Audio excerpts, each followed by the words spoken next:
The more you know who you are and what you want, the less you let things upset you.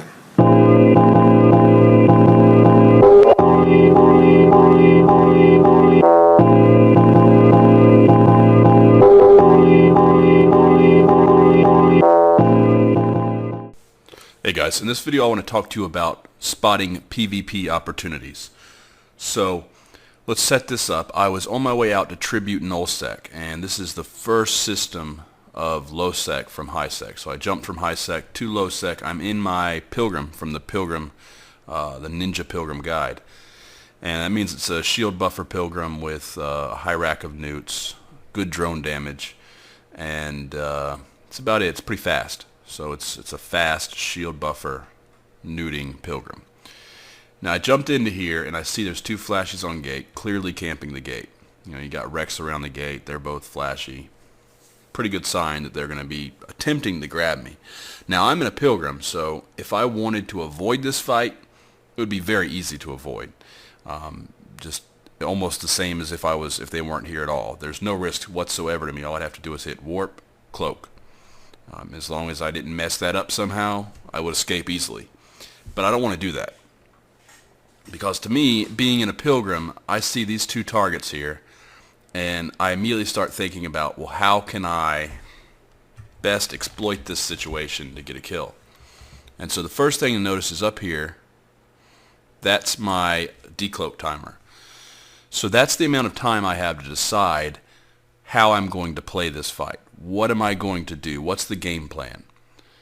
So immediately I want to look at what they have.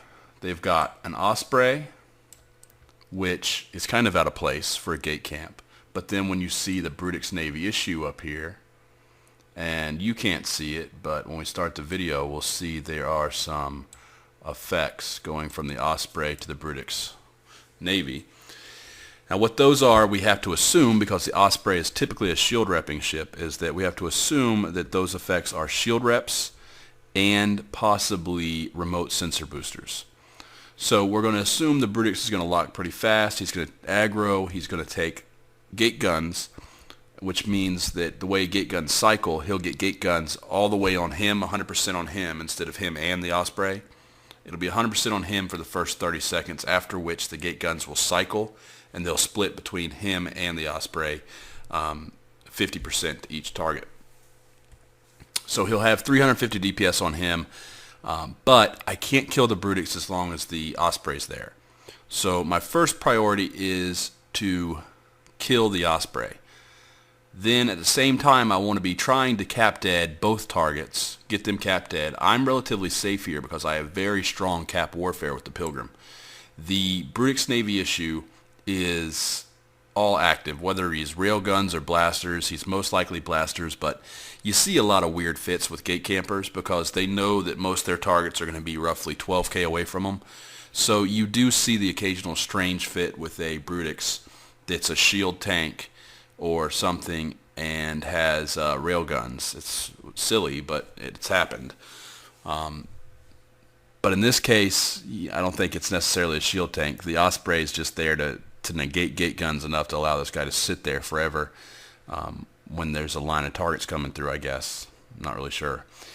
But one way or another, he's going to have active guns, and I'm going to be able to noodle him out and shut him down. So I'm pretty safe here. I just got to try not to get scrammed and webbed by the Brutix, and even then I should be safe, but I should try to avoid that. So let's go ahead and start the video here. And I make a small mistake, or maybe a large mistake, later on in the video that I was recording it the first time and I didn't realize I had made, so I had to start over. So you see the effects from the Osprey. Those appear to be shield reps. Alright, so he started them up when he saw me. Brutix got his quick point on me, took first aggro. He's taking gate guns. You can see him taking damage. I'm trying to burn, and what you didn't see there, and I'm actually going to back that up just a little bit, is before I started moving, is I tried to find the direction that would take me away from both targets. Now, that's very important, is a lot of times you'll see, and you know, let's go to the back. I'll usually zoom out before I do it. So it's probably right about here.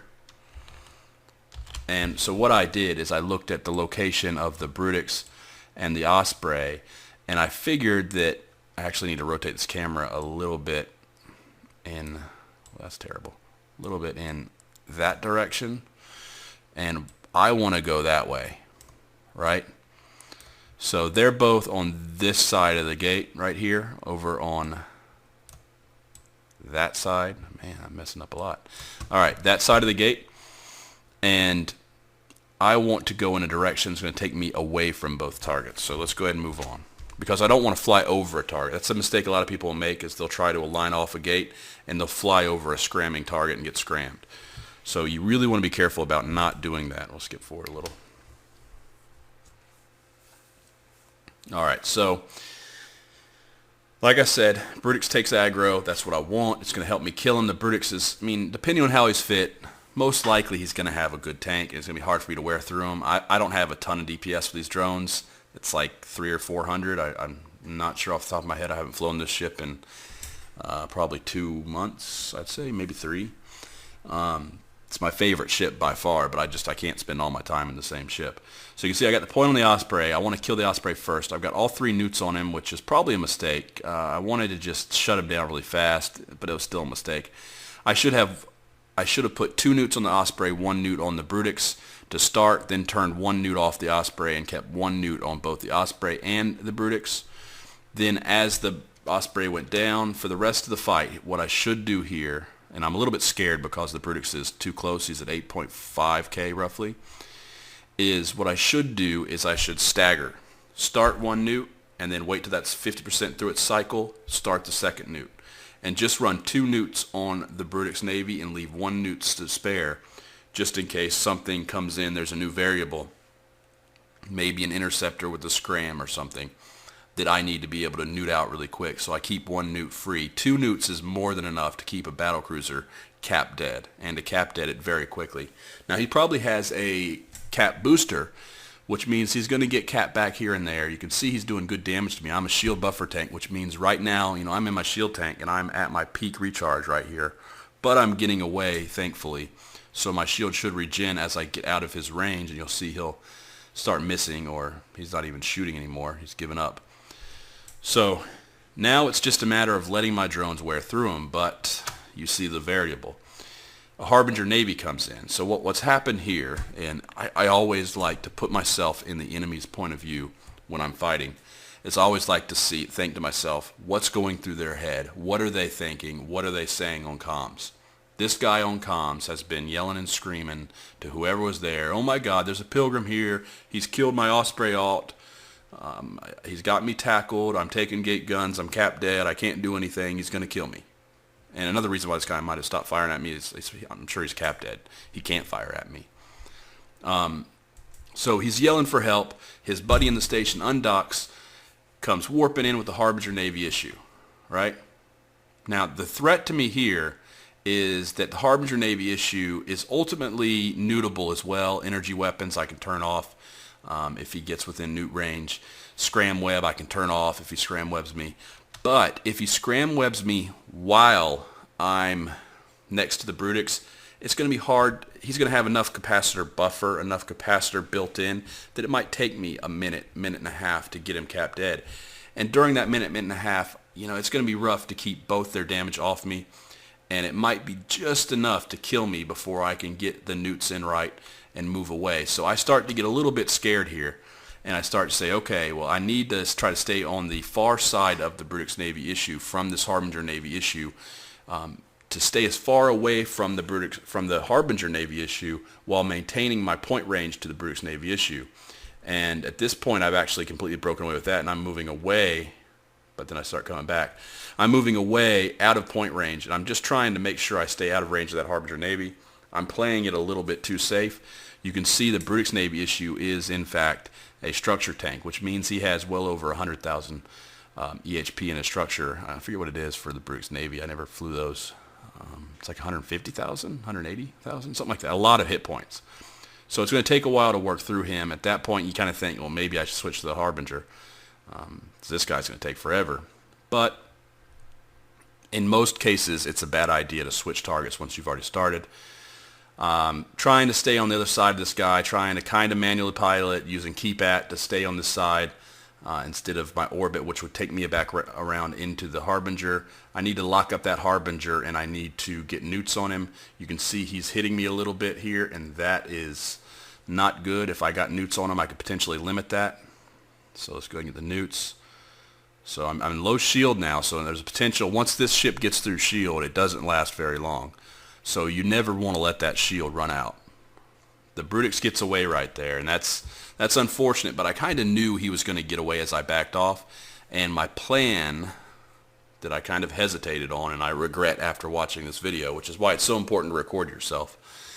But my plan was to, after the Brutix warped off, to turn back in. You can see I'm orbiting on the Harbinger, but I'm 50K away, and orbit was the wrong move to make. I should have approached, got to him a lot faster, because you can see the velocity on this dude. This is your key if you're in a fight and somebody's about to warp away. This is how you know. If their velocity all of a sudden starts dropping to zero, or dropping, it won't drop all the way to zero, but it starts dropping like that, that's your key that they're about to warp away. So I really needed to, as soon as I saw that, I needed to approach, overload my point, and try to get within 28K to get that overloaded point. I didn't. At one point, I think I even started to warp off there. It was a dumb mistake on my part. But like I've said before, no one is immune to mistakes. And in the heat of the action, you don't necessarily know all these things. So the keys to take away here are, when you jump into a bad situation, don't panic, stay calm, think about the situation, think about your best way to play that situation. What can you do to best work those targets with what you have? Do you need to escape? Can you fight? You've got that cloak timer. That's your time that you can figure all that stuff out. And then once the fight starts, if you're a kiter, try to stay at range. Manage your threats. Keep them at range. Keep them cap dead if you're in a pilgrim, of course. You know, the little mistakes I made there with not neuting quite right, you know, that's something I need to work on. And from that, you can learn that you need to work on it too, perhaps.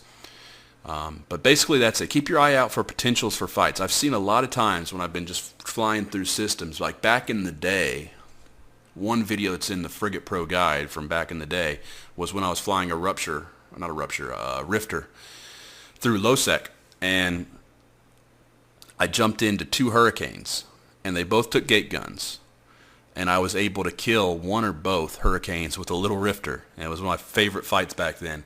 With my little Rifter that could, I killed 1 or 2 Hurricanes. It was maybe 1 and the other one warped away, or 2, I'm not sure. Probably 1 and the other one warped away. But the reason I was able to do that was because I had gate guns on my side. So never overestimate your enemy.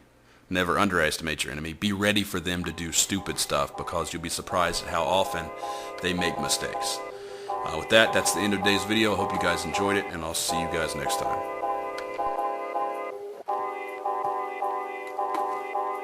The more you know who you are and what you want, the less you let things upset you.